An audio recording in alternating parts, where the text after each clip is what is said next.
It's another delicious day here in the Let's Make Food from Food Kitchen. It's time for another Friday's Muddled Up. And this time I have a follow-up from my vacation, as promised, my trip to Myrtle Beach.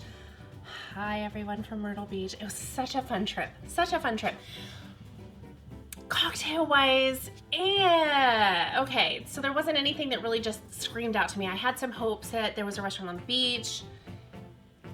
It just didn't impress me. But on the way back, we stopped in Pigeon Forge, which is not the first time we've been there, and we went to a Brazilian steakhouse and they had a caipirinha. This is something my husband has asked me for before and I have not made it. I'm like, oh yeah, okay, I'll get to it someday, I'll get to it someday. He ordered that drink. I ordered something different and he's like, you gotta try this. I tried it. Okay, he wins. He wins this round. Hopefully he doesn't watch this video. I can't give him that kind of power. He wins. It was so, so good. So that is my takeaway cocktail from our trip.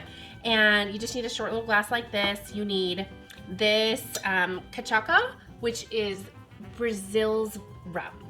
The difference between this rum and the rum that we know in general is that this rum is made directly from cane sugar, etc., where regular rum that we know is made from the byproducts, the leftovers. And there's nothing wrong with it. It's just a little more, you know, pure, a little step above. So that's why we're using this instead of just a regular everyday rum. This is a Brazilian rum. This is the Brazilian cocktail.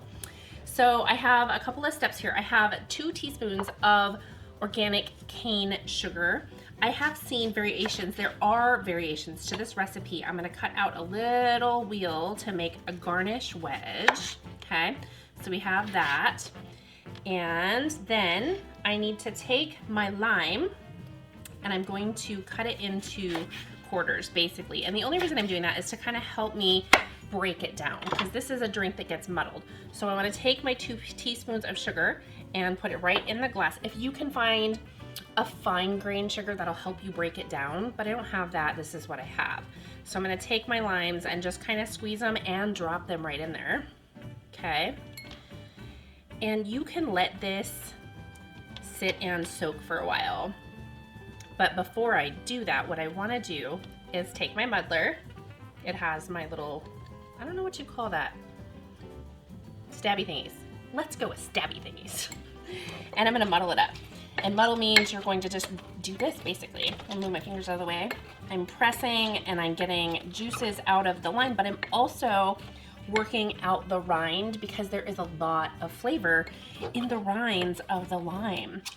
So as you can see, I'm getting some of the liquids out and that's going to help dissolve the sugar, but it's also going to help break things down in the lime as we work. So I'm going to stop there. I need 2 ounces of my cachaça.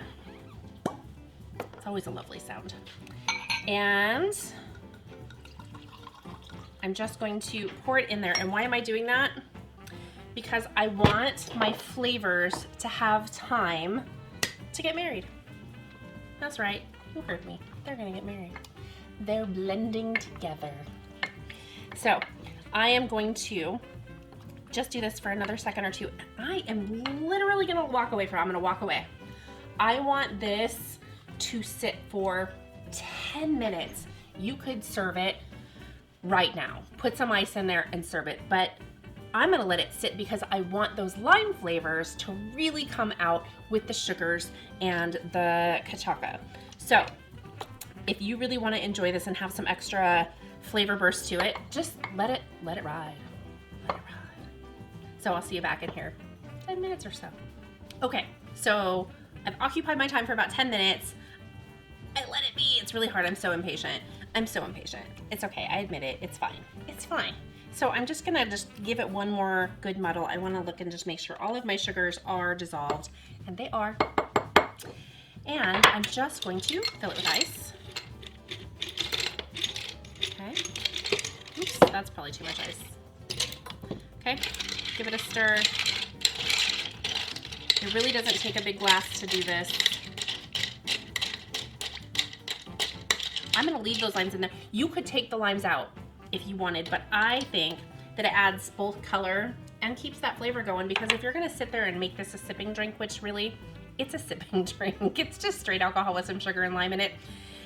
if you're gonna do it that way, the flavors will continue to develop. So take the limes out if you want, but I'm not going to.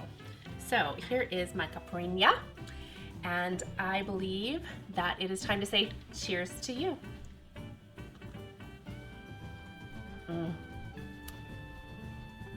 Yes, yes. Waiting that 10 minutes was the right thing to do. If you wait and let those flavors develop, you will not regret it. It will be the right decision. So, thanks for joining me here today for another kitchen adventure. From my kitchen to yours, cheers. That's one boy puppy.